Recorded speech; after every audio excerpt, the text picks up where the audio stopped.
তাকরীর নিয়ে আসছেন। আজকের এই বিশাল ওয়াজুদার মাহফিলে প্রধান অতিথি বিশিষ্ট ইসলামিক চিন্তাবিদ মুফাসসির আল কুরআন সারা বাংলার সৃষ্টিকারী আমাদের প্রাণের গৌরব ঐতিহ্যবাহী চন্ডিদা উন্মানিয়া দরবার শরীফের বর্তমান রহমান হযরতুল আল্লাম হযরত মাওলানা পীরজাদা সৈয়দ মুখলেসুর রহমান মান্নানী সাহেব, হযরত মাওলানা পীরজাদা সৈয়দ মুখলেসুর রহমান মান্নানী পীর সাহেব ঐতিহ্যবাহী চন্ডিদা মান্নানিয়া দরবার শরীফ হুজুরকে হুজুরের মূল্যবান তাকরীর পেশ করার জন্য মাহফিল কমিটির পক্ষ থেকে সবিনয় অনুরোধ গুজার করছি। স্পিকার দিয়ে আওয়াজ দিবা স্টেট লাগে। الحمدلله نحمده ونستعينه ونستغفره ونعوذ بالله من شرور انفسنا ومن سيئات اعمالنا من يهده الله فلا مضل له ومن يضلل فلا هادي له ونشهد ان لا اله إلا الله وحده لا شريك له ونشهد أن سيدنا ونبينا وشفيعنا وحبيبنا ومولانا محمد عبده ورسوله الذي أرسله بالحق بشيرا ونذيرا وداعيا إلى الله بإذنه وسراجا منيرا أما بعد فقد قال الله تعالى في كلامه المجيد والفرقانه حميد সবাই আমার সাথে পড়েন আউযু বিল্লাহি মিনাশ শাইতানির রাজীম বিসমিল্লাহির রাহমানির রাহিম ইন্নাল্লাহা وملائكته يصلون على النبي يا أيها الذين آمنوا صلوا عليه وسلموا تسليما اللهم صل على سيدنا مولانا محمد وعلى آله سيدنا مولانا محبت قرن اللهم صل على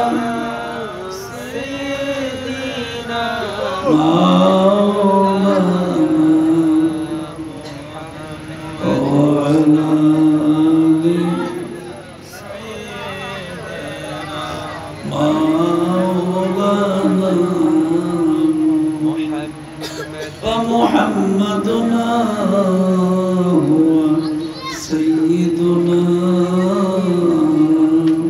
فالعز لنا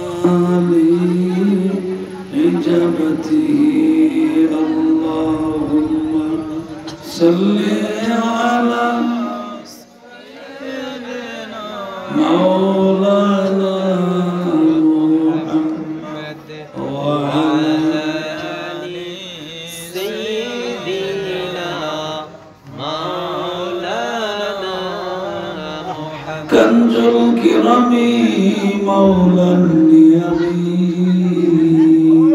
هادي العمم لشريعته اللهم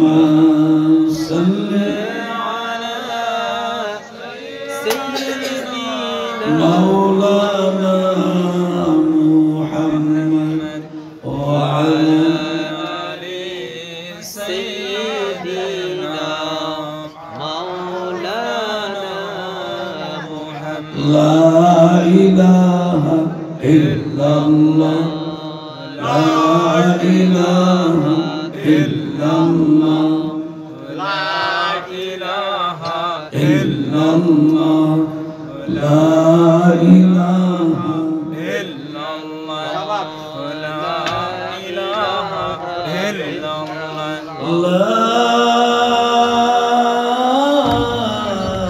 لا إله إلا الله محمد رسول الله صلى الله عليه وسلم بلغ العلا بكماله كشف الدجى بجمال أسمت جميع خصاله صلوا عليه وآله عربের উপরে মক্কার উপরে যেথাই আমিনার ঘর খোদার করুণা কৌসার হয়ে জোরেছে বারংবার বলাবল বিকামালি কশমত বিজামালি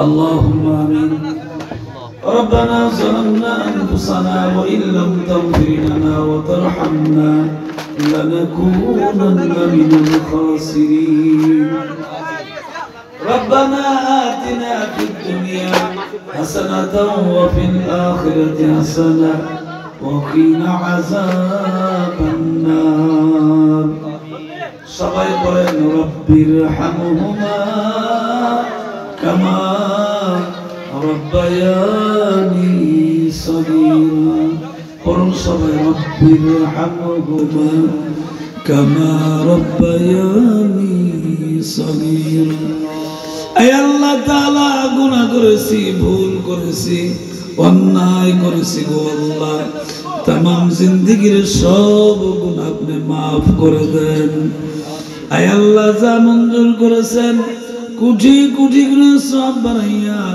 সাইয়্যিদুল মুরসালিন শাফিউল মুজনবিন রাহমাতাল লিল আলামিন মুহাম্মাদুর রাসূলুল্লাহ সাল্লাল্লাহু আলাইহি সাল্লামের রওজা মুবারক সোনার মদিনায় সবুজ গম্বুজের নিচে আমাদের হাদিয়া পৌঁছায়া দেন খাস করে রাজনগরের মাটির নিচে যারা অন্ধকার কবরে চলে গেছে আল্লাহ রব্বুল আলামিন তাদের কবরগুলো আপনি জান্নাতের বাগান বানায়া দেন আয় আল্লাহ আজকের মাহফিল মেহেরবানি করে কবুল করে নেন আল্লাহ তাআলা যারা কষ্ট করেছেন পরিশ্রম করেছেন অর্থ দিয়েছেন বুদ্ধি পরামর্শ দিয়েছেন রাজনগর একতা যুব সংঘের উদ্যোগে সকল কবরবাসীর রূহের মাগফিরাত কামনায় ওয়াজ এবং দোয়ার মাহফিলে আল্লাহ বড় আশা করে রাজনগর মাহফিল ইসলাম প্রি ক্যাডেট স্কুল মাঠ প্রাঙ্গণে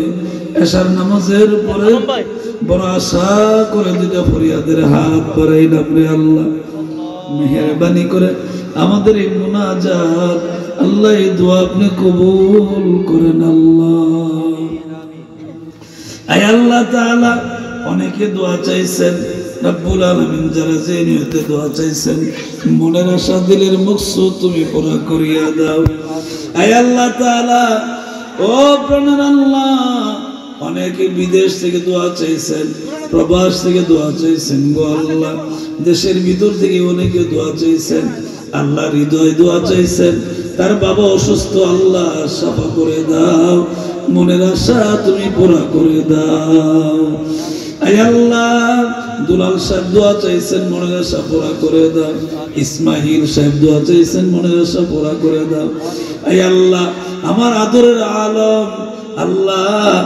ও প্রাণের আল্লাহ মাহফিল ইসলাম ব্রিগেড স্কুলের সম্মানিত প্রধান শিক্ষক আয় আল্লাহ শিক্ষক বিল্লাহ সাহেব আল্লাহ তাআলা এইভাবে এই গ্রামের যুবকেরা কষ্ট করে প্রবাসীরা কষ্ট করে মুরব্বীদেরকে নিয়ে পরামর্শ করে এই মাহফিলের আয়োজন করেছেন আল্লাহ মেহেরবানি করে তুমি কবুল করে নাও আমার আগে যারা আলোচনা করেছেন আমার পরে যারা আলোচনা করবেন সবার হায়াতে তুমি বরকত দান করো আল্লাহ আমরা যারা যেই নিয়ত নিয়ে হাত বাড়াইছি সবার মনের আশা তুমি পুরা করে দাও রব্বুল আলামিন অনেকে দুনিয়া থেকে বিদায় হয়ে গেছেন গো আল্লাহ আয় আল্লাহ আজকে তো হলো তো আমরা পূর্বপাড়ার আব্বাস সাহেব মারা গেছেন আল্লাহ কয়েকদিন আগে আমাদের চণ্ডীদার উচ্চ বিদ্যালয়ের শিক্ষক সাদির মাস্টার সাহেব মারা গেছেন আয় আল্লাহ তাআলা এই এলাকার কত মানুষ আমাদেরকে ফাঁকি দিয়া কবরে চলে গেছে গো আল্লাহ আল্লাহ মরণ আপনার হুকুম কিছু করার নাই আল্লাহ মেহেরবানি করে যারা আমাদের আপনজন কবরে ঘুমাইছে সকলের কবরগুলো তুমি জান্নাতের বাগান বানায়া দাও আয় আল্লাহ এই গ্রামের মানুষ এলাকার মানুষ আমার যেটা ডাক্তার সৈয়দ আব্দুল ওদুদ পীর সাহেব রহমতুল্লাহ আলাইহি ওনাকে অনেক মায়া করতেন মহব্বত করতেন আমার আব্বাজান মরহুম মকবুল শাহ সুফি আলহাজ সৈয়দ আব্দুল মান্নান পীর সাহেব রহমতুল্লাহ আলাইহি আল্লাহ আমার বাবা চাচার এলাকার মানুষগুলো অনেক মায়া করতো যেগুলা বলে আমরা শেষ করতে পারবো না আল্লাহ তাআলা সেই মায়ার কারণে আল্লাহ তাআলা আমাদের গোতারা ভালোবাসেন আমাদেরকে বড় মায়া করেন ভালোবাসেন উপযুক্ত হই নাই তারপরও তো ভালোবাসে আল্লাহ মেহেরবানি করে আল্লাহ তাদের সবাই এলাকার সবাই গ্রামের সবাইকে তোমার হাতে হাওলা করে দিলাম আমার ভক্ত মুরিদ আমাকে অনেক ভালোবাসেন এলাকার মানুষরা ভালোবাসেন আমার কাছে দেওয়ার মতন কিছু নাই সব তো তোমার কাছে গো আল্লাহ তোমার রহমতের খাজানাতে তাদেরকে ওয়াকফ করে দিলাম আল্লাহ তোমার রহমত দিয়ে আমাদের সবাইকে ভরপুর করে দাও আল্লাহ আয় আল্লাহ কবির সাহেব আল্লাহ ওনার স্ত্রী দীর্ঘদিন পর্যন্ত অসুস্থ আল্লাহ মসজিদে নামাজ পড়তে গিয়েছি উনি আমাকে দেখে মুসল্লি ছেড়ে নামাজের মুসল্লা ছেড়ে দিয়েছেন আল্লাহ আমি তো ওইরকম উপযুক্ত না আমি তো গুনাহগার মানুষ কিন্তু এত মায়া করে এলাকার মানুষ আমি কি দিব তাদেরকে আল্লাহ আল্লাহ অন্তর খুলে দোয়া করি আল্লাহ জিন্দা মুর্দা সবার উপরে আপনি রহমত নাজিল করেন আল্লাহ আল্লাহ একাধারে কথা বলার কারণে আল্লাহ আমি অসুস্থ হয়ে গেছি আল্লাহ আমাকে আপনি সুস্থ করে দেন আল্লাহ কণ্ঠকে দারাজ করে দেন আয় আল্লাহ তাআলা আপনার কথাগুলি আপনার হাবিবের কথাগুলি সুন্দর করে আল্লাহ বলার তৌফিক দেন রব্বানা تقبل منا إنك أنت السميع العليم وتب علينا إنك أنت التواب الرحيم أي الله আমাদের খুব কাছের মানুষ আমার ক্লাসমেট গোপীনাথপুর ইউনিয়ন সম্মানিত চেয়ারম্যান সাহেব জনাব মিজানুর রহমান ভুইয়া আল্লাহ হায়াত বাড়ায় দেন এই আল্লাহ ওনার আব্বা মরহুম আব্দুল খালেক ভুইয়া সাহেব আল্লাহ অনেক সম্মানিত মানুষ ছিলেন আল্লাহ কবরটা বেহেশতের বাগান বানায় দেন আকাশ মেম্বার সাহেব চলে গেছেন আল্লাহ ওনাকে আপনি মাফ করে দেন এইভাবে এলাকার অনেক মানুষ আমাদেরকে রেখে কবরে চলে গেছে সকলের কবরগুলো বেহেশতের বাগান বানায় দেন শেষ একটা আবদার আপনার কাছে এই গ্রামের যত প্রবাসী আছে এলাকার যত প্রবাসী আছে আল্লাহ সবাইকে আপনার হাতে ওয়াকফ করে দিলাম আল্লাহ আপনার হাতে হাওলা করে দিলাম আপনি তাদের জমিন আর জিম্মাদার হয়ে যান যারা টাকা পয়সা দিয়েছেন বুদ্ধি পরামর্শ দিয়েছেন আল্লাহ সকলকে আপনি কবুল করেন মরণের কালে আমাদের সবার জবানে পড়ায়া দিয়েন লা ইলাহা ইল্লাল্লাহু মুহাম্মাদুর রাসূলুল্লাহ সাল্লাল্লাহু আলাইহি ওয়াসাল্লাম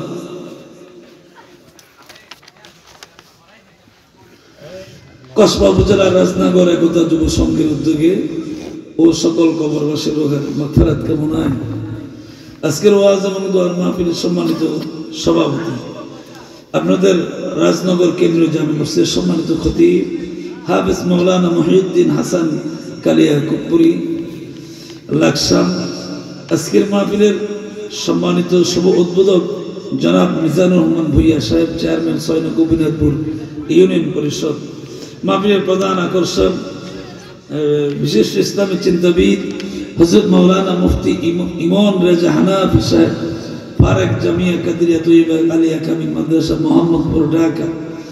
মাহফিলের প্রধান বক্তা নবযুগের উদয়মান তরুণ বক্তা হযরত মাওলানা কারি নাইমউদ্দিন আজিজি সাহেব সিলেট।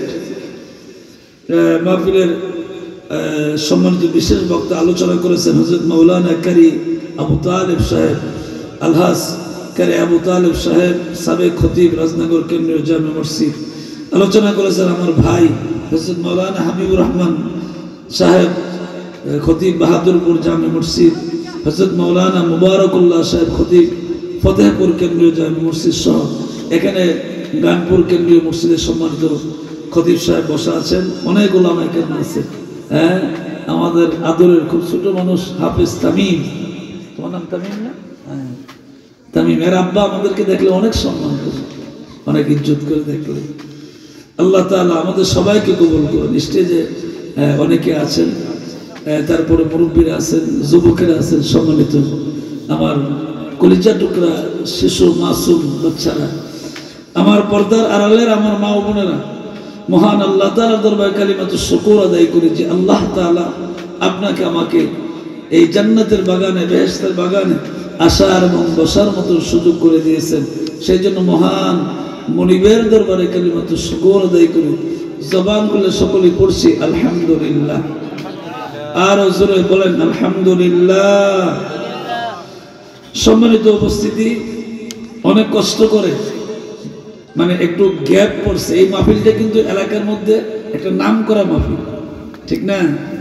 এলাকার ভিতরে রাজনগরের মাহফিলটা মানে আমাদের বাড়ির পরে এই এলাকাতে এই মাহফিলটার অনেক সুনাম আছে, অনেক সুনাম অর্জন করেছেন মাহফিলটা। তো দীর্ঘদিন মসজিদের কাজ করতে, আমি যতটুকু জানি মসজিদের কাজ করতে যায় মাহফিলটা একটু গ্যাপ পড়ছে। তো এবার হঠাৎ করে হয়তো আল্লাহ পাক কবুল করছেন। আন্তর্জাতিক মানের বক্তাদের চেষ্টা করেছিলেন, সময়ের স্বল্পতার কারণে ওনারা আন্তর্জাতিক মানের কোনো বক্তা পান নাই। তো তারপরেও আলহামদুলিল্লাহ চেষ্টা তো করছেন, আয়োজন তো করছেন। আলম বারবার আমার সঙ্গে যোগাযোগ করেছেন, বিল্লাল সাহেব আপনাদেরকে নিয়ে এই মাহফিলের জন্য সমস্ত যুবকগুলি, এই গ্রামে যারা বর্তমানে উপস্থিত আছেন, যারা প্রবাসে আছেন, সমস্ত যুবকগুলি মাহফিলের জন্য অনেক কষ্ট করেছেন। আল্লাহ এই যুবকগুলির খেদমত কবুল করুন। জোরে কোন আমি গুনাহগার মানুষ, আন্তরিকভাবে এই যুবকদের জন্য দোয়া করি। আরেকটা দোয়া করি প্রত্যেকটা যুবক যাতে নামাজি হয়। কথা কোন ঠিক না? প্রত্যেকটা যুবক যাতে কি হয়? নামাজি হয়। প্রত্যেকটা যুবক যদি নামাজি হয়, সমাজের চরিত্র, সমাজের যে সৌন্দর্য বৃদ্ধি পাবে, সমাজ আরো সুন্দর হবে। কথা কোন ঠিক না বেঠিক? যুবকগুলা যখন মসজিদে নামাজ পড়তে যায় তখন আল্লাহ রহমতের ফেরেশতারা তাদের জন্য বেশি বেশি দোয়া করে। মানে আমরা যারা আস্তে আস্তে মুরব্বীর দিকে যাইতেছি, আস্তে আস্তে আমাদের বয়স বাড়তেছে না, বাড়তেছে, আমরা আস্তে আস্তে মুরব্বীদের কাতারে যাইতেছি। তো মুরব্বী মসজিদে গেলে যতটুক আল্লাহ তাআলা তার ফেরেশতারা যতটুক খুশি হন, এর চেয়ে বেশি খুশি হন যুবকরা মসজিদে গেলে। আরো জোরে কোন সুবহানাল্লাহ। এর কারণ কি? কারণটা হইল যুবক বয়সে মানুষ গুনাহ করার কথা। যুবক বয়সে মানুষ কি করার কথা? গুনাহ করার কথা।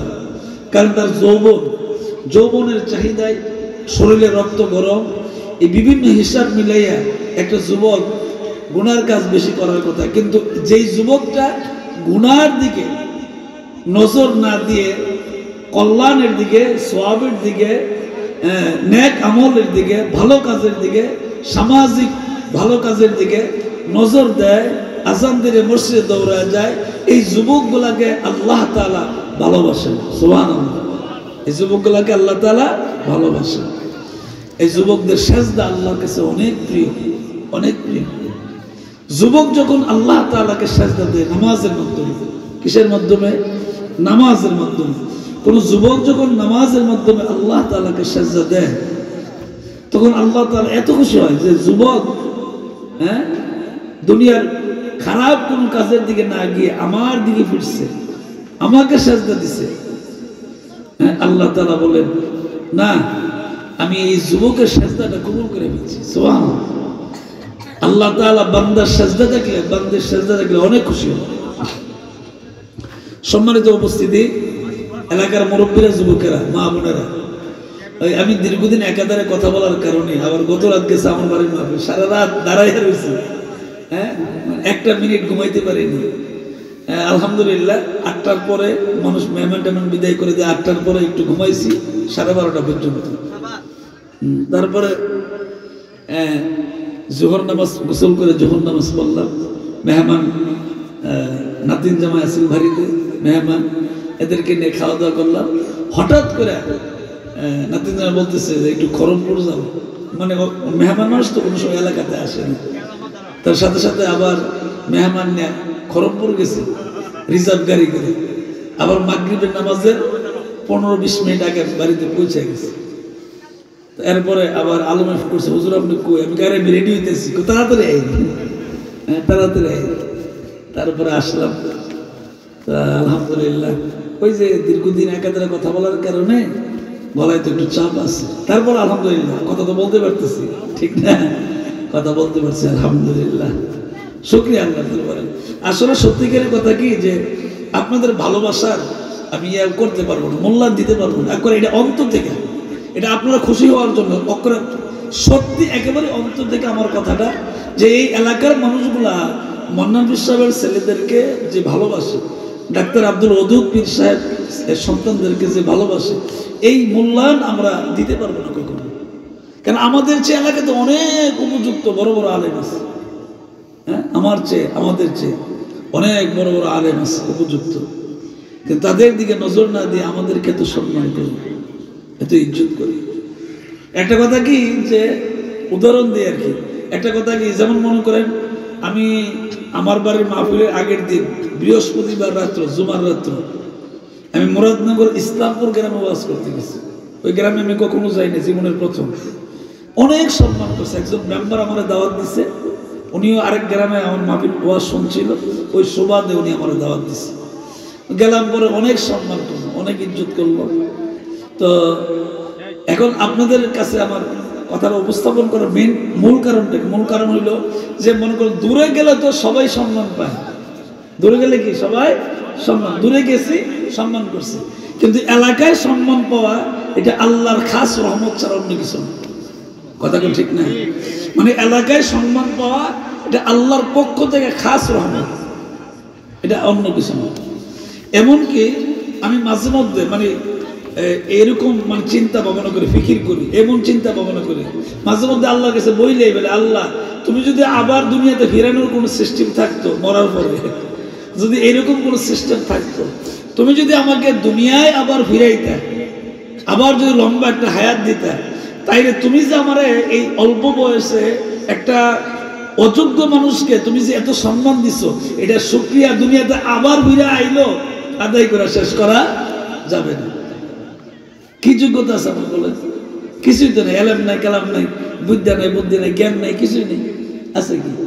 তবে আমার একটা বিশ্বাস কি, প্রথম বিশ্বাস হলো যে আল্লাহ খাস রহমত আমার উপরে আছে, আমাদের সবার উপরে, আর আমার আব্বা আমার আম্মার খাস দোয়া আছে আমার উপরে, এটা কোনো সন্দেহ। আপনারা আমাকে ভালোবাসেন, এর পেছনে আল্লাহ পাকের ইশারা আছে। আমার আব্বা কাবাগরের গিলাফের ভিতরে তৈরি 1983 সালে 83 আব্বাজান কাবাগরের গিলাফে ধরে আমার জন্য দোয়া করে গেছে। কি দোয়া করছে? আল্লাহ আমি যেইভাবে বাংলাদেশে ভারতের বিভিন্ন জায়গায় যেইভাবে ওয়াজ মাহফিল করি, আমার মুখলেস আমার আরেকটা নাম ডাকনাম আছে, তো ওই নাম দিয়ে নাকি আব্বা কাবাগরে গিলাফে ধরে দোয়া করছে, আল্লাহ তুমি তারে কবুল করো। আরে বাবার দোয়া তো এমনি কবুল, আবার কাবা করে গিলাফে, সুবহানাল্লাহ কবেন না? আরো জোরে কর। মা বাবার দোয়া তো এমনি কবুল, আপনি গর্বে দোয়া থাকলে কবুল, মা বাপ যেমনি দোয়া করে এমনি কবুল। আর উনি কাবা করে গিলাফে ধরে আমার নাম নিয়ে দোয়া করছে। আমি তো এটা জানতাম না, আমি তো একবার ছোট ছিলাম। আমার আপন বোন উনি কইছে, তুমি কি এমনি এমনি বক্তব্য হয়েছো, এমনি এমনি ওয়াজ করে না? আমার কইতেছে আর কি, আমার বড় বোন, আমার বোন তো একজন, আমার বয়সে বড়, অনেক বড়। তো আমার একদিন কইতেছে, তুমি কি এমনি এমনি ওয়াজ করো? তুমি মনে করছো এমনি বড় হুজুর হয়েছো? আমি কই আব্বা করার নাকি তা কর না? আব্বা তোমার লাগে কাবা করে গিলাফে ধরে দোয়া করছে। আল্লাহ وقضى ربك ألا تعبدوا إلا إياه وبالوالدين إحسان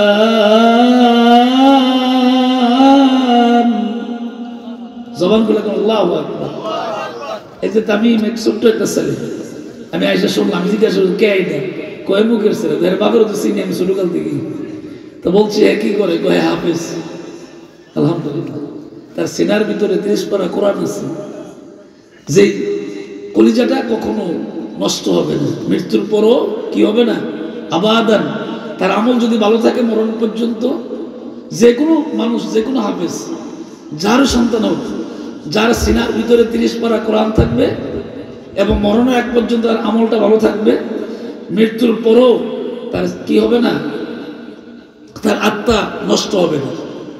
তাকে আল্লাহ পাক কোরআনের এই যে সিনার ভিতরে কোরআন দিচ্ছেন, এই মর্যাদার কারণে তাকে আল্লাহ তাআলা দুনিয়াতে হেফাজত করবেন, আখিরাতে হেফাজত করবেন। সুবহানাল্লাহ, আরো জোরে করুন। আমাদের সন্তানগুলোকে কোরআন শরীফ পড়ানো দরকার না, কি বলেন, দরকার না? কারণ এই জন্য দরকার, 1 নম্বর হইলো এটা ফরজ, কোরআন শিক্ষা করা কি ফরজ, এটা 1 নম্বর। 2 নম্বর হলো যে আমি যদি আপনার আমার সন্তানগুলোকে কোরআন শিক্ষা দিয়ে কবরে চলে যায়, তারা অন্য কিছু না করতে পারবে, অন্ততপক্ষে কবরের কাছে গিয়ে একটু দোয়া করতে পারবে। কথা কোন ঠিক না? অন্ততপক্ষে দোয়া তো করতে পারবে। আল্লাহ পাক বলেন ওয়াকাদা রাব্বুকা আল্লা তা'বুদু ইল্লা ইয়্যাহু ওয়া বিল ওয়ালিদাইনি ইহসান।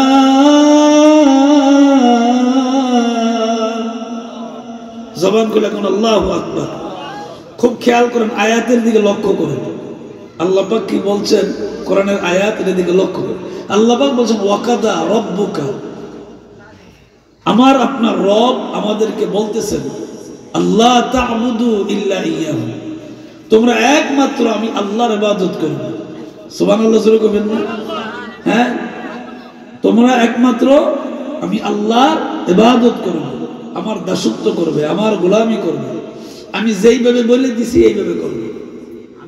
তাহলে আল্লাহর কথা সবচেয়ে দামি কথা, ঠিক কিনা জোরে কর? আল্লাহর কথা সবচেয়ে দামি কথা। তো আল্লাহ বলছেন যে তুমি আমার গোলামি করো, আমার দাসত্ব করো, আমার ইবাদত করো। লাভটা হবে কি, যে আমার গোলামি যারা করে কবরে চলে যেতে পারবে। কোরআনে কারীমের আরেক জায়গায় আল্লাহ তাআলা বলছেন যে ইল্লা ওয়া আনতুম মুসলিমুন, তুমি কিন্তু মুসলমান না হইয়া কবরে আইসো না, মুসলমান না হইয়া কবরে আইসো না, এটা আল্লাহর কথা। তো আল্লাহ তাআলা বলছেন যে আমরা যদি আল্লাহর গোলাম হয়ে যাই, তাহলে আল্লাহর গোলাম হইতে পারলেই মুসলমান হয়ে গেলাম। ঠিক কিনা জোরে কর? 2টা কাজ, একটা হইলো আল্লাহর কোরআনের আমল করা, 2 নম্বর হলো রসুলের সুন্নতের আমল করা। একটা হলো আল্লাহর কোরআনের কথাগুলি মেনে চলা, আরেকটা হলো রসুলের সুন্নতের আমল করা। মানে নবী যেভাবে আমলগুলা করছেন আমাদেরকে শিখাই গেছেন এইভাবে করা। তো আমরা যদি এইভাবে করতে পারি, তাহলে আল্লাহ তাআলা আমাদেরকে ওই যে ওয়াদা দিবেন, কি ওয়াদা দিবেন, ফাদখুলি বিইবাদিহি ওয়াদখুলি জান্নাতি।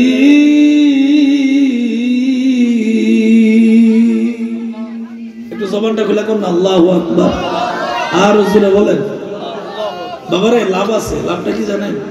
এখন হয়তো আপনি বুঝবেন না বা বুঝতে পারেন অথবা বুঝলেন না কি, কিন্তু মৃত্যুর পরে যখন আপনার কবরে দেওয়া হবে, আপনি যখন দীর্ঘদিন কবরে থাকার পরে হাসরের ময়দানে উঠবেন, সময় ইযা যুলজিলাতিল আরদু জিলজালাহা ওয়া আখরাজাতিল আরদু আসকালাহা ওয়া ক্বালাল ইনসানু মা লাহা। আপনাকে যখন আল্লাহ পাক হাসরের ময়দানে উঠাবেন, ইসরাফিল আলাইহিস সালাম সিংহায় যখন ফু দিবেন, তখন কিয়ামত সংঘটিত হয়ে যাবে, সমস্ত কিছু চূর্ণ বিচূর্ণ হয়ে যাবে, কিছুই থাকবে না, কিছুই থাকবে না। শুধুমাত্র আল্লাহ তাআলা প্রত্যেকটা ব্যক্তির সিনায় যে আল্লাহর কোরআন থাকবে, তাদেরকে আল্লাহ হেফাজত করবে, তার আত্মাকে। সকল কিছু ধ্বংস হয়ে যাবে, আসমান জমিন যা দেখেন সব একাকার হয়ে যাবে, কথা কিন্তু বলতে সহজ, কিন্তু বিষয়টা অনেক কঠিন। এমনি আমি যে বলছি বলাটা সহজ। যেমন মনে করেন, উদাহরণ দিই, মনে করেন আমি বললাম যে আমার এত টাকা আছে, রাজনগর বাজার একটা দোকান দিয়ে ব্যবসা করা, এটা মুখে কয়ে এলেন সহজ, কিন্তু কাজটা করা কিন্তু অনেক সময়ের দরকার। তো আল্লাহ পাক কিয়ামত সংগঠিত করবেন এটা বলা সহজ, কিন্তু বিষয়টা কিন্তু মারাত্মক ভয়াবহ এক ব্যাপার, খুব কঠিন এক ভয়াবহ বিষয়। হাসরের ময়দানে আপনি উঠবেন, আমি উঠবো, তো আপনি সবাই উঠবো। তো আল্লাহ তাআলা বলবেন যে তখন আমি আল্লাহ তাআলা, তুমি যে একটা জান্নাতের বাগানে রাজনগর একতা যুব সংগঠনের উদ্যোগের মাহফিলে জান্নাতের বাগানে বসে বসে যে তুমি আল্লাহু আকবার বলছিলা, এই দেখো তোমার আমল। সুবহানাল্লাহ, জোরে কোন। আল্লাহ কি বলবেন? এই দেখো তোমার আমল। আমল কিন্তু দুই প্রকার হবে, খুব খেয়াল করেন আমার হাতের দিকে। এই যে পোস্টারটা আছে, এই পোস্টারটার সামনে অনেক লেখা আছে, খুব সুন্দর, এটা পড়া যায়, কিন্তু পোস্টারের অপর পাশে কোনো লেখা নাই, পড়ার মতো কোনো সিস্টেম নাই। আল্লাহ পাক বলছে জান্নাতি মানুষ যারা হবে তাদেরকে সামনে থেকে রহমতের ফেরেশতারা তাদেরকে এইরকম একটা আমলনামার কাগজ দিবে, আমলনামা দিবে। তো এটার মধ্যে এটা যেমন সামনে যেমন লেখা আছে, আপনি যদি নেককার হন, জান্নাতি মানুষ হন, তাহলে আপনার এই কাগজটার ভিতরে অনেক কিছু আমল, মানে জীবনের সব আমল লেখা থাকবে। আর আপনি যদি জাহান্নামী হন, মানে নাফরমান হয়ে আমরা মারা যাই, তাইলে যেমন এই অপর পৃষ্ঠায় কিছু নাই, আমার জীবনের কোনো মূল্য নেই। আমার জীবনে কি নাই, মানে এখানে যেমন কিছু নাই, আমার জীবনের কোনো মূল্য নাই। এর চেয়ে সহজ আর কিটা বুঝাইন করব। নেক আমল যখন করবেন দেখবেন সমস্ত কিছু আপনাকে আল্লাহ তাআলা দেখাই দিবে।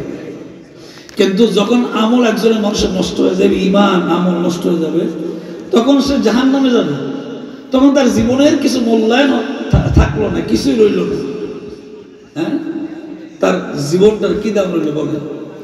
কোনো দাম নেই। আরে আমার আব্বা এই জন্য বলতেন, হালায় হালায় কাটাইলা জিন্দেগি, সময় থাকতে না করিলা বন্দেগি। আল্লাহু আকবার, জবানটা খুলে কেন আল্লাহু আকবার। আমার জিন্দেগির কোনো দাম রইল না। বাবারে, আপনাদের কাছে বিবেকের কাছে আমার একটা কথা, তাইলে এই আপনি দুনিয়ার জন্য অনেক কষ্ট করবেন, অনেক পরিশ্রম করবেন, কিন্তু এই পরিশ্রমটা যদি আপনার কোনো কাজে না লাগে, তাহলে বাবা একজন মুসলমানের সন্তান, আমরা মুসলমান দাবি করি, আল্লাহর বান্দা বলি, নবীর উম্মত বলি, এখন যদি আমার মৃত্যুর পরে আমার আমল নামায় কিছুই না থাকে, তাহলে বাবা এই জিন্দেগিটা কি দাম করে? হ্যাঁ, গুনাহ থাকতে পারে, ভুল থাকতে পারে, কিন্তু আল্লাহ যাবার বলে দিয়েছেন, লা তাকনাতু মির রাহমাতিল্লাহ ইন্নাল্লাহা ইয়াগফিরুয যুনুবা জামিআ ইন্নাহু হুয়াল গফুরুর রহিম।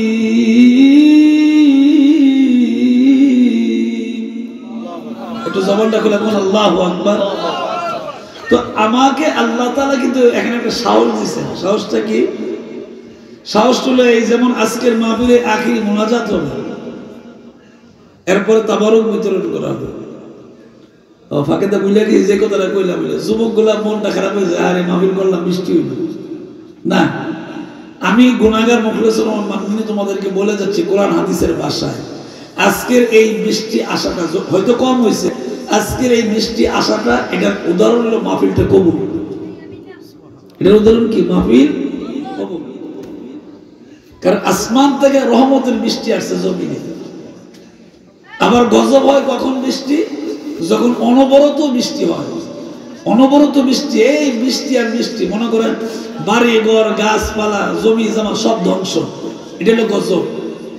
আর এই দীর্ঘদিন পরে হঠাৎ করে আসমান থেকে বৃষ্টি আসা, এটা রহমত। সুবহানাল্লাহ করবেন না? তো রাজনগর মাহফিলে মাগরিবের সময় অথবা মাগরিবের পর এশারের সময় বৃষ্টি আসা, এত করে যুবক মন খারাপ করে কিচ্ছু নাই, বরং হাসি মুখে আল্লাহ শুকরিয়া আদায় করে বলো যে আল্লাহ তুমি তো আমাদের মাহফিলটা কবুল করছো। যে কোনো একটা হাতের উসিলায় আল্লাহ দোয়া কবুল করছে। আমাদের কেন? আমি তো গুনাহগার মানুষ, আমি না। যে কোনো একটা হাতের উসিলায় আল্লাহ তাআলা দোয়া কবুল করছে। হ্যাঁ বাবারে, অনুরোধ রইল, জীবনটাকে কাজে লাগিয়ে যায়। বেশি করে আল্লাহর কাছে কান্নাকাটি করে, বেশি বেশি করে তওবা করেন, বেশি বেশি করে তওবা করেন। তওবাটা আল্লাহ পাক বলেন, মায়ের গর্ভ থেকে সন্তান আসলে তার যেমন গুনাহ থাকে না, কোনো বান্দা যদি আমার কাছে তওবা করে, তওবাটা যদি কবুল হয়ে যায়, তার আমল নামায় কোনো গুনাহ থাকে না। সুবহানাল্লাহ। তাহলে বাবা আপনি আমলটা করুন, বেশি বেশি তওবা করুন, বেশি বেশি। এখন কিন্তু হঠাৎ করে মানুষ মারা যায়, হঠাৎ।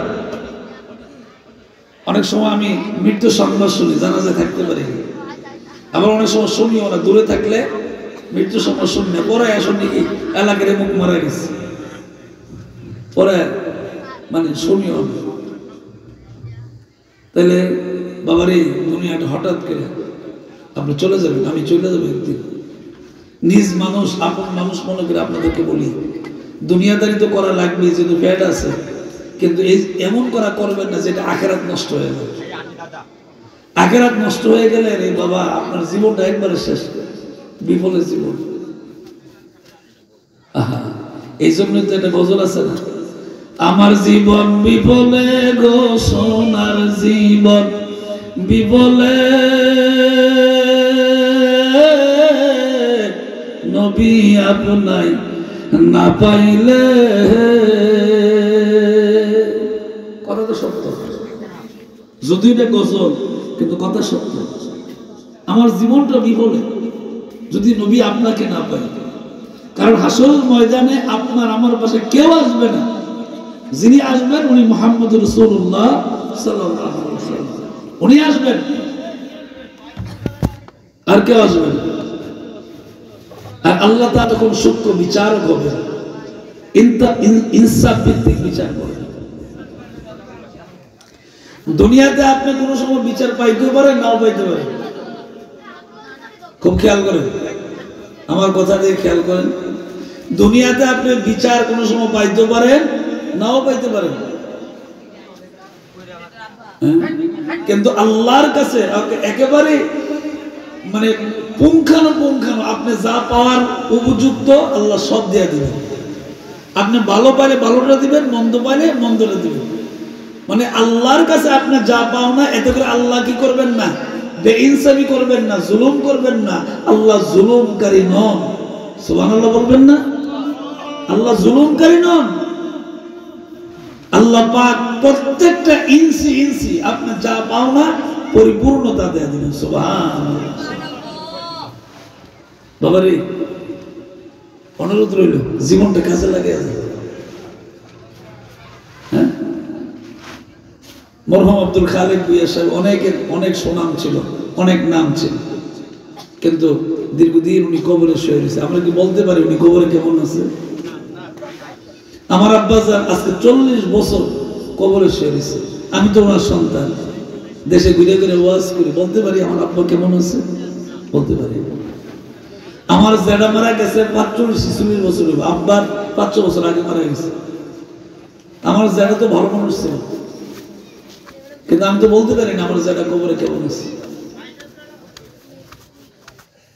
এই জন্য অনুরোধ করব, জীবনটা কাজে লাগিয়ে যাবে। মনে রাখবেন, ওই ব্যক্তি সবচেয়ে চালাক যেই ব্যক্তি ঈমান এবং আমল নিয়ে কবরে যেতে পারবে।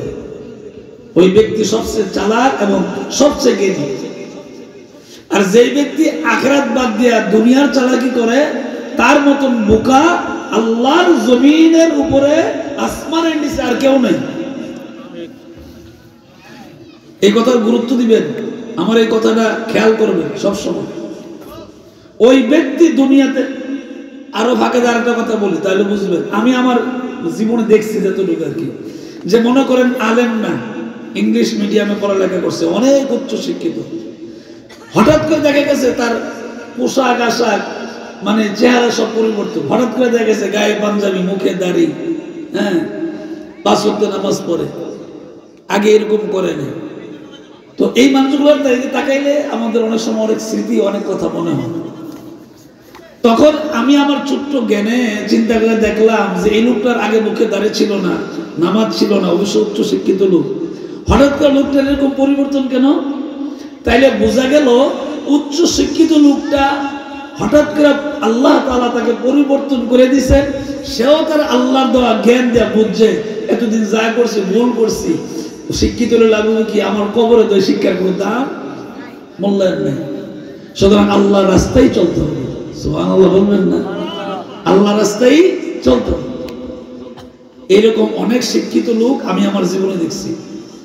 জীবনে নামাজ পড়ছে না, হ্যাঁ, কোন ভালো কাজ করে নেই, ক্ষমতার বলে, শক্তির গায়ের শক্তির বলে বিভিন্নভাবে মানে যেমনি মনে হচ্ছে যেমনি চলছে। হঠাৎ করে দেখা গেছে সব পরিবর্তন। আল্লাহ পাক বলেন, মান ইয়াহদিয়াল্লাহু ফালা মুদিল্লা লাহু ওয়া মান ইউদ্লিল ফালা হাদিয়া লাহু। আল্লাহ যাকে হেদায়েত দান করেন পৃথিবীর কোনো মানুষ তাকে গোমরাহ করতে পারে না।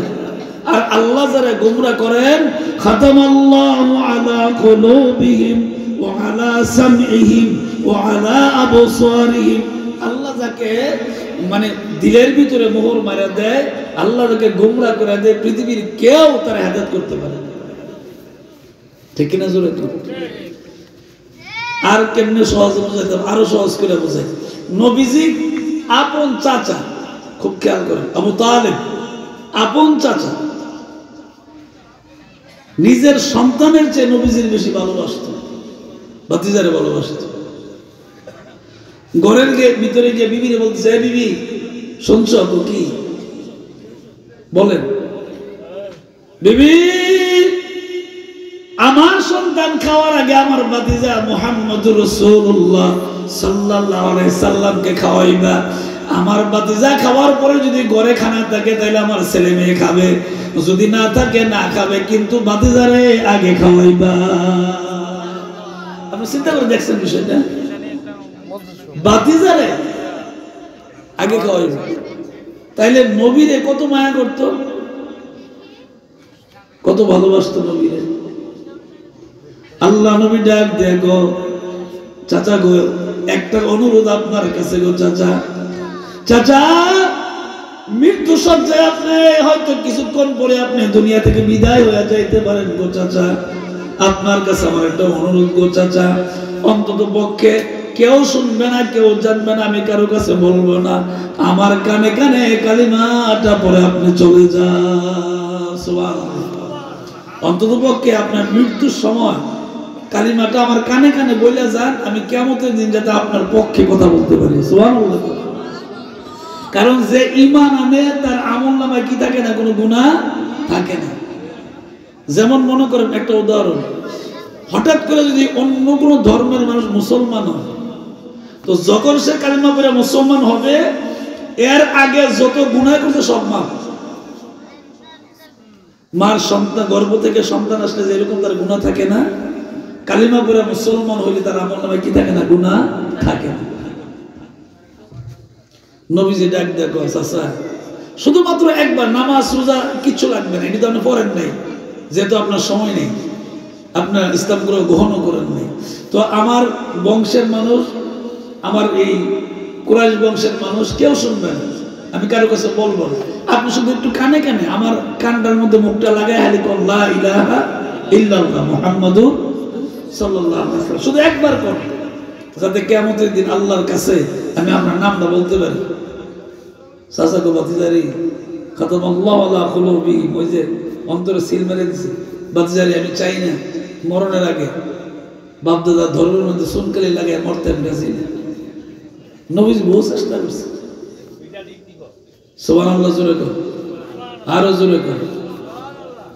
আমি চাই না রে ভাতিজা মরণের আগে এটা করতে। তাহলে এর দ্বারা বোঝা গেল কি? আল্লাহ যাকে হেদায়েত করে না তাকে পৃথিবীর কেউ হেদায়েত করতে পারে না। আল্লাহ যাকে গোমরাহ বানান সে গোমরাই থাকে, আর আল্লাহ যাকে হেদায়েত বানান, ওই যে শিক্ষিত লোকের উদাহরণ দিছিলাম, আল্লাহ যাকে হেদায়েত বানান হঠাৎ করে তার সবকিছু পরিবর্তন হয়ে যায়। ঠিক কিনা জোরে কর? আচ্ছা, এই পরিবর্তন হওয়াটা কি ভালো না খারাপ? আমাদের দেশে কিছু মানুষ টিটকারি করে, কার বাবরে সারা জীবন নামাজ পড়ছে না, অনেক মসজিদে নামাজ পড়ছে, আসেনি না বাবারে, আল্লাহ বসতে এই কথাটা বলবেন না কখনো, এটা মারাত্মক গুনাহ কাজ। কখনো কোনো মানুষকে মস্কারি করে কথা বলবেন না, এই বেটা সারা জীবন নামাজ পড়ছে, অনেক নামাজ পড়তে বড় হয়ে গেছে না, এ কথা বলার অধিকার আপনার নাই। কারণ আল্লাহ তাআলা তাকে কবুল করছে বিদায় মসজিদে গেছে, ঠিক কিনা চলে গেল। আল্লাহ তাআলা কবুল করছে বিদায়ী তো সে মাহফিলের আয়োজন করছে। এরা যদি মাহফিলের আয়োজন না করতো আমি কি কোরআন হাদিসের কথাগুলো বলতে পারতাম? তাহলে আল্লাহ যারে ভালো রাস্তায় কবুল করে তাহলে মনে করতে হবে এটা তার কপাল ভালো, তার নসিব ভালো, এবং আখিরাতের জন্য আল্লাহ তাআলা তার কবুল করছে। এই জন্য কোন ব্যক্তি যদি নতুন করে মসজিদে নামাজ পড়তে যায় তাকে টিটকারি মস্কারি এগুলি করাবেন না, গুনার কাজ, আল্লাহ তাআলা নিষেধ করছে। এবং ছোট্ট বাচ্চা যদি মসজিদে যায় কখনো ধমক দিবেন না, মসজিদে ধমক দেন, বাড়ি করে দেন না, এইগুলি কোরআন হাদিসে কোথাও নেই, নিষেধ আছে। আর এই নবীর কথা মনে হইলে অনেক কষ্ট লাগে। আল্লাহ নবী সাজদার মধ্যে পড়ে আছেন, ইমাম হুসাইন ইমাম হাসান রাদিয়াল্লাহু তাআলা দুইজন আপন ভাই নবীজির নাতি, নবীজির সাজদায়, এর আগে নবীজির ঘাড়ের উপরে গিয়ে উঠছে, নবীজির সাজদার ভিতরে পড়ে রয়েছে, এর আগে ঘাড়ের উপরে গিয়ে উঠছে, মানে ঘোড়া চলাইতেছে। আরে আল্লাহ যে এদেরকে কত মায়া করত, মনে কিছু নিয়েন না। আমাদের দেশে ঘন্টার পর ঘন্টা ওয়াজ হয়, নবীর কোনো প্রশংসা হয় না, এরকম ওয়াজ আছে না নাই? দুঃখের কথা, ঘন্টার পর ঘন্টা ওয়াজ, নবীর কোনো কথা ওয়াজে খুঁজা পাওয়া যায় না। এটা অত্যন্ত দুঃখজনক এবং কষ্টকর। আপনি কি জানেন নবী ইসলামের জন্য কি কষ্ট করছে? নবীজি কাবা ঘরের সামনে সাজদারত অবস্থায় কাফের বেঈমানরা উটের উজুরি বাসুরি এইবার ঢেলে দিছে, কিন্তু নবীজি কখনো বদদুয়া দেয় নাই, একটা গালিও দেয় নাই, মুখ কালা করে নাই, মানে মলিন করে নাই, একটা শব্দ বলে নাই, বরং আল্লাহর কাছে বলছে, আল্লাহ যে মানুষগুলো আমাকে সাজদারত অবস্থায় উটের উজুরি বাসুরি এই ময়লাগুলি ফালাইলো, এরা বুঝে নাই, বুঝলে আমরা এই কাম করতো না। আর এই নবী কারে কয়? নবী আল্লাহর ডাক দেখো, আল্লাহ এদেরকে আপনি হেদায়েত দান করেন, এরা বুঝে নাই, বুঝলে আমার এই কাম করতো না। আর আপনি আমি হইলে পিঠটা রাজনা করতে দোষনগর বুঝতেন না, কথা কেউ ঠিক না, কিন্তু নবীজি কখনো গালি দেয় নাই, মন্দ বলে নাই। আর এই মায়ের মধ্যে আপনি পাইবেন কই মেয়ে? দুঃখজনক, ঘন্টার পর ঘন্টা কথা হয়, নবীজির কোনো প্রশংসা করা হয় না। আল্লাহ বলছেন আমারও প্রশংসা করো, নবীরও প্রশংসা করো, আমারও গুণকীর্তন করো, নবীরও গুণকীর্তন করো। কারণ ইসলাম শুধু কোরআন দিয়ে না, ইসলাম হচ্ছে কোরআন সুন্নাহ দিয়ে, ঠিক কিনা জোরে কর? ইসলাম কি কোরআন এবং সুন্নাহ দিয়ে, শুধু কোরআন দিয়ে ইসলাম না। শুধু কোরআন দিয়ে যদি ইসলাম হয় তাহলে বেশি কিছু মিশ্রণের দরকার নাই। আপনি কোরআনের মধ্যে আমার আপনি বাইর করে দেখান যে ফজর নামাজের 4 রাকাত, 2 রাকাত সুন্নাত, 2 রাকাত ফরজ, এটা কেমনে পড়ানো লাগবে? কোরআন শরীফে কই আছে? এটি দেখেন না, কোরআন শরীফের কোথাও নেই, এটি আছে হাদিসে। তাহলে বোঝা গেল ইসলাম শুধু কোরআন দেয় না, কোরআন এবং হাদিস দেয়া, কোরআন এবং সুন্নাত দেয়া। সুতরাং আল্লাহর কত মানতে হবে, রাসূলের সুন্নাহর কত মানতে হবে। বাবা নবীজি সাজদার মধ্যে ঘুরে রয়েছে, নাতি দুইজনকে ঘোড়া চালায়, ইমাম হুসাইন রাদিয়াল্লাহু তাআলা ঘোড়ার মতন চলতেছে। আল্লাহ ডাক দেখো, জিবরাইল, জিবরাইল আমার বন্ধুকে গিয়া তুমি বলে দাও সাজদা থেকে যাতে মাথা না উঠায়। আল্লাহু আকবার। আমার নবীকে কে বলো সাজদা দিতেছে মাথা যাতে না উঠায়। কেন বলছে? ইমাম হুসাইন রাদিয়াল্লাহু তাআলা, ইমাম হাসান রাদিয়াল্লাহু তাআলা আপন দুই ভাই, নবীজির মেয়ের ঘরের নাতি। তো এরা যে নবীজিরে ঘোড়ার মতো চালাইতেছে, বাচ্চা মানুষ, শিশু মানুষ, এই যে এটা যে করতেছে এটা আমার আল্লাহ পছন্দ করছে। এই জন্য আল্লাহ বলছে জিবরাইল নবীজির মাথা উঠায়, এরা ঘোড়া চালাইতে পারতো না। সুতরাং নবীরে গিয়া বলো মাথা উঠানোর দরকার নাই, লম্বা সাজদা দিতে বলো, হেরার কাম হেরা করো, আমি আল্লাহর কাম আমি করি। সুবহানাল্লাহ। তাইলে এই যে নবীর নাতি ইমাম হাসান, ইমাম হুসাইন রাদিয়াল্লাহু তাআলা, তাদের এই কাজটারও মহান আল্লাহ কি করছেন, পছন্দ করছেন। এই জন্য কোনো বাচ্চা মসজিদে গেলে ধমক দিবেন না, দরকার হইলে বাজার থেকে একটা চকলেট, দুটো চকলেট, একটা চিপ কিনে দিবেন, ছেলে হোক, বাতিজা হোক, নাতি হোক, কিনে দিয়ে করবেন যাও। আবার কিন্তু হ্যাঁ, জোর উঠতে আইসো, আবার আসর উঠতে আইসো, উৎসাহ দিবেন নামাজের জন্য। যদি এটা না করেন ভবিষ্যতে মসজিদ থাকবে, মুসল্লি পাওয়া যাবে না। কথা কোন ঠিক না ঠিক? ভবিষ্যতে মসজিদ থাকবে কিন্তু কি পাওয়া যায় না, মুসল্লি পাওয়া যাবে না। এই জন্য আপনার সন্তান, আপনার ভাতিজা, আপনার নাতি আর মেয়ে যারা আছে তাদেরকে বাড়িতে নামাজ পড়তে বলবেন। মেয়ে যারা আছে তাদেরকে কোথায় বলবেন, বাড়িতে নামাজ পড়ার জন্য। আর পুরুষ যারা ছেলে এদেরকে মসজিদে নিয়ে নিয়ে যাবেন, বয়স যাই হোক। নবীজি বলছেন তোমার সন্তানের 7 বছর হইলে নামাজের কথা বলো, 10 বছর হইলে বেদ দিয়ে আঘাত করো। 10 বছর হইলে কি করো, বেদ দিয়া আঘাত করো। নামাজ যদি সে না পড়ে, বাবা আপনার ঘরে নামাজি বানান, আল্লাহ হইলে ঘরটার উপকার হবে, ঘরটার ভিতরে আল্লাহ রহমত আসবে, কোরআনের নূর দেয়া ঘর আলোকিত হয়ে যাবে। সুবহানাল্লাহ। আমরা আল্লাহর গুণকীর্তন করার পাশাপাশি নবীর গুণকীর্তন করি কেন, মন গড়া না, আল্লাহকে ভয় করি, নবীকে ভালোবাসি, ঠিক কিনা জোরে কোন কথা বলেন? আল্লাহকে ভয় করি, নবীকে ভালোবাসি। কিসের দ্বারা? সুন্নতের আমলের দ্বারা, শুধু মুখে মুখে না। মুখের ভালোবাসা আল্লাহ পছন্দ করেন। আপনি নবীর সুন্নতের আমলগুলি করবেন, অটোমেটিক আল্লাহ আপনাকে ভালোবাসবে। লাভ দেব কি? وَيَغْفِرْ لَكُمْ ذُنُوبَكُمْ وَاللَّهُ غَفُورٌ رَحِيمٌ।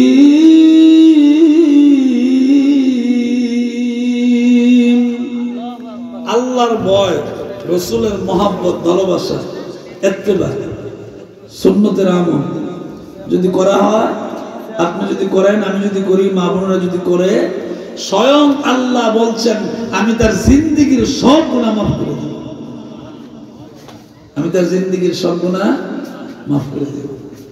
বিল্লাহ সাহেব সে একটা নামে নিছে, ভালো হয়েছে, আমার ডর করছে দেখে, এটা বুদ্ধির কাম করছে। আরে বাবরে বাবা, এই চেয়ার থেকে আমার যে ডর করছে।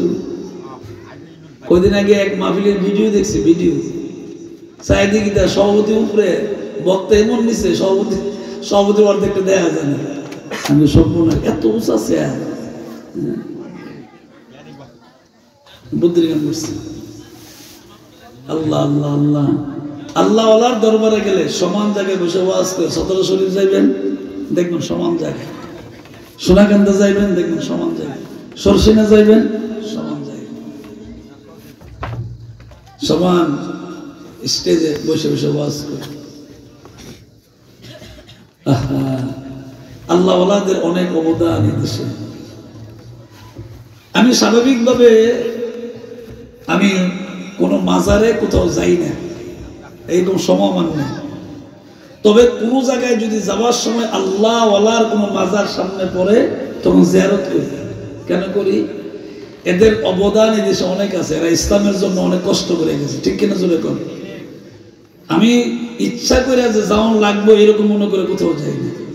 যদি সফর অবস্থায় সামনে পড়া যায় যে না এটা আল্লাহ ওয়ালাদের মাজার, আল্লাহর ওলি এখানে শুয়ে রয়েছে, তখন উযু করে গিয়ে সূরা ফাতিহা পড়ি, সূরা ইখলাস পড়ি, দুরূদ শরীফ পড়ি, আল্লাহর কাছে দোয়া করি। এরপরে যদি কেউ আপনারা বন্ধ কয় তার আর কিছু করার নেই, কথা কয় না। কারণ মন্নানি তো কোনো মাজারে গিয়ে শ্রদ্ধা দেয় না, বরং আমাদেরকে সুন্নি বললে আমরা খুব খুশি হই, কথা কয় না। আমাদেরকে কেউ যদি বলে সুন্নি মানে খুশি হই না, তার জন্য অন্তর গিলা দোয়া করি যে তো আমার কইছে আমি সুন্নি, কথা কয় না। এই জন্য আমার সব কথার এক কথা হলো আল্লাহর ভয় থাকা লাগবে, নবীর মহব্বত অন্তরে থাকা লাগবে। শুধু লা ইলাহা ইল্লাল্লাহর দাওয়াত দেয়া কালিমা হয় নাই। নবীজি লা ইলাহা ইল্লাল্লাহ যেমন বলছেন, সাথে সাথে নবীর নামটা বলছেন মুহাম্মাদুর রাসূলুল্লাহ সাল্লাল্লাহু আলাইহি ওয়াসাল্লাম। সুতরাং আজকে আমাদের দেশে কালিমার অর্ধেক দাওয়াত দেওয়া হয়, অর্ধেক বলা হয় না। এই ষড়যন্ত্র কিন্তু মারাত্মক ষড়যন্ত্র। ইসলামের নামে এই ষড়যন্ত্র মারাত্মক। শুধু অর্ধেক কালিমার কথা বলা হয়, বাকি অর্ধেক বলা হয় না। এখানে একটা চিকন কথা কই, চিকন একটা কথা আছে, তা শুনেন। লা ইলাহা ইল্লাল্লাহ লিখতে 12টা অক্ষর লাগে। আল্লাহ নবীরে ভালোবাসেন বিদায়ী কালিমার অর্ধেক লেখছেন 12 অক্ষর দিয়া, কালিমার বাকি অর্ধেক লেখছেন তাও 12 অক্ষর দিয়ে। বুঝাতে পারছি আপনাদেরকে?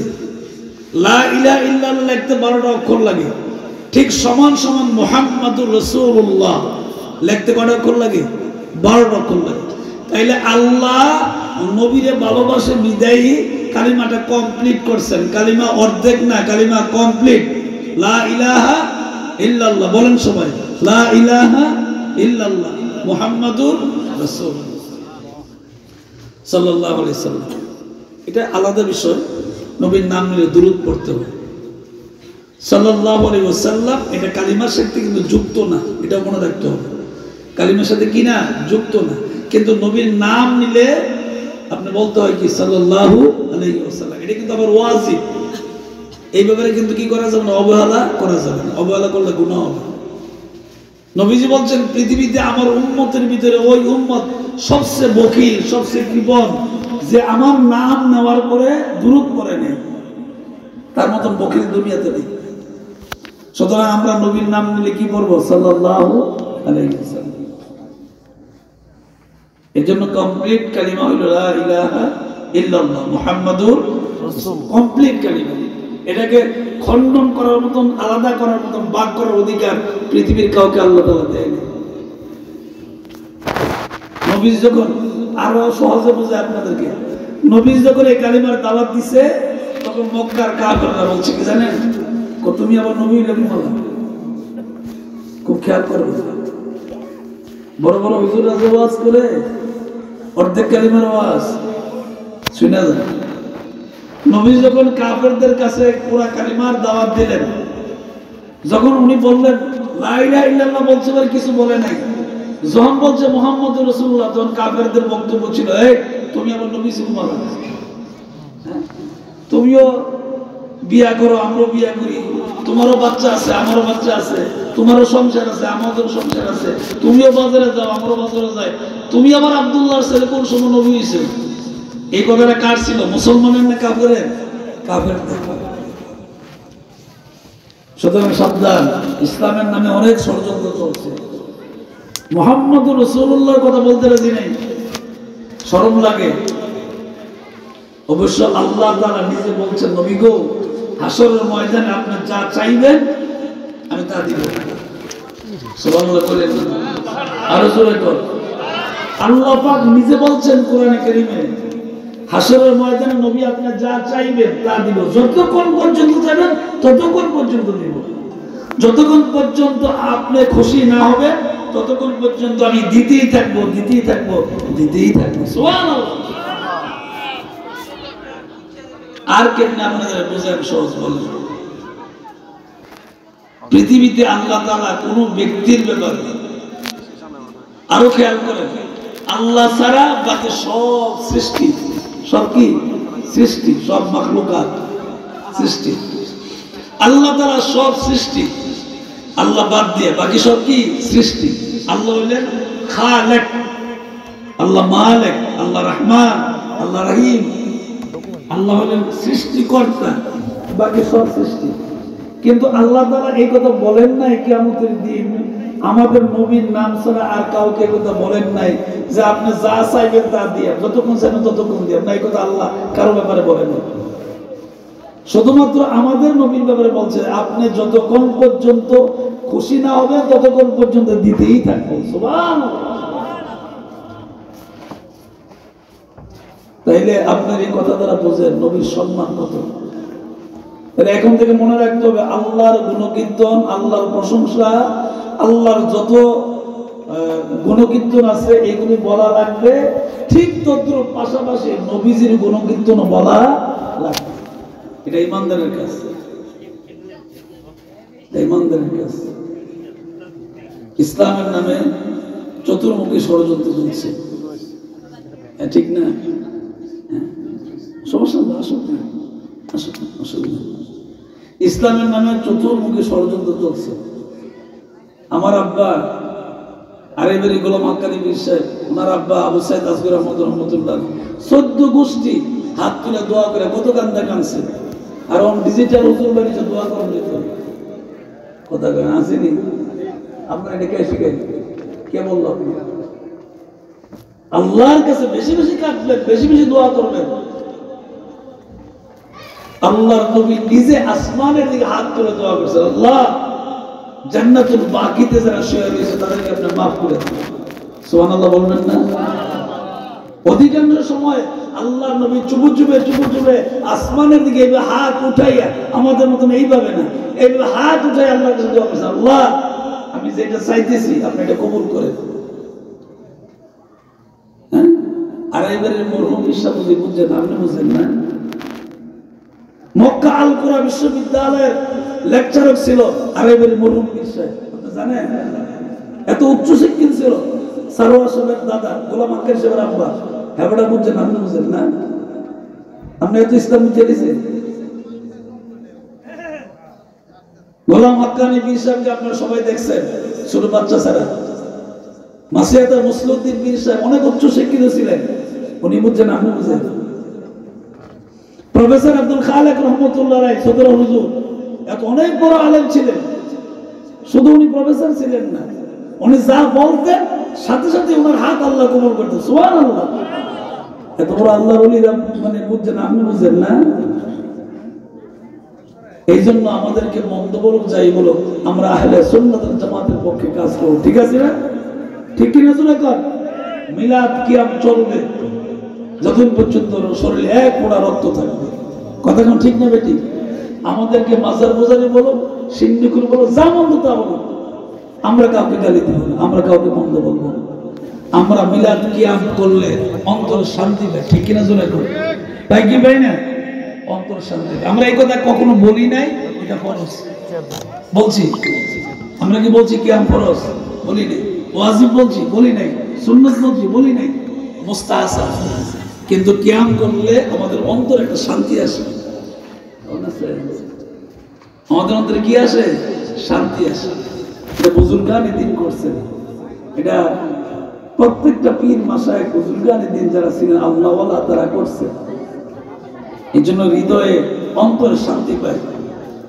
ইয়া নবী সালাম আলাইকা, ইয়া রাসূল সালাম আলাইকা, ইয়া হাবিব সালাম আলাইকা, সালাওয়াতুল্লাহ। হাসরে নবীজি দুজাহান কাদিয়া হবেন পেরেশান, বলবেন হে পরওয়ার দিগার মাফ করেন উম্মত গুনাহগার। ইয়া নবী সালাম আলাইকা, ইয়া রাসূল সালাম আলাইকা, ইয়া হাবিব সালাম আলাইকা, সালাওয়াতুল্লাহ আলাইকা। বালাগাল উলা বিকামালিহি কাশাবাদ দুজা বিজামালিহি, এটা ইদ্দির বল হাসানাত জামিউ ফিসালিহি সাল্লু আলাইহি ওয়া আলিহি। আল্লাহুম্মা সাল্লি ওয়া সাল্লিম ওয়া বারিক আলাইহি। জোরে কোন আমিন, জবানটা খুলে কোন আমিন। কষ্ট হইছে? একটু সালাতু সালাম করছি, মনে কষ্ট হইছে? ভাই এটা আমরা কখনো বলি না, আমরা কাউকে গালিও দেই। বিশেষ করে আমি ব্যক্তিগত বিষয় বলছি, আমি আপনি যদি কিয়াম না করেন আমি বলবো না আপনি করান, জোরে আপনাকে করাবো, কিন্তু আপনি এটাকে গালি দিবেন এটাও আমি মাইনা নিব না। হৃদয়ের শান্তি পায়, আল্লাহ ওলিয়া করছেন, শান্তি পাইছেন। আমি আমার বাস্তব জীবনে দেখছি, যখন আমরা কিয়াম করি তখন দিল নরম হয়, মোনাজাতে চোখ দিয়ে পানি আসে, ঠিক কিনা? জোরে কর, মোনাজাতে চোখ দিয়ে পানি আসে। আল্লাহ তাআলা আমাদের সমস্ত আমল কবুল করুন, সমস্ত মুসলিমদেরকে ঐক্যবদ্ধ হয়ে আমরা চলার তৌফিক দান করুন, আমাদের সবাইকে আল্লাহ কবুল করুন। আমাদের সম্মানিত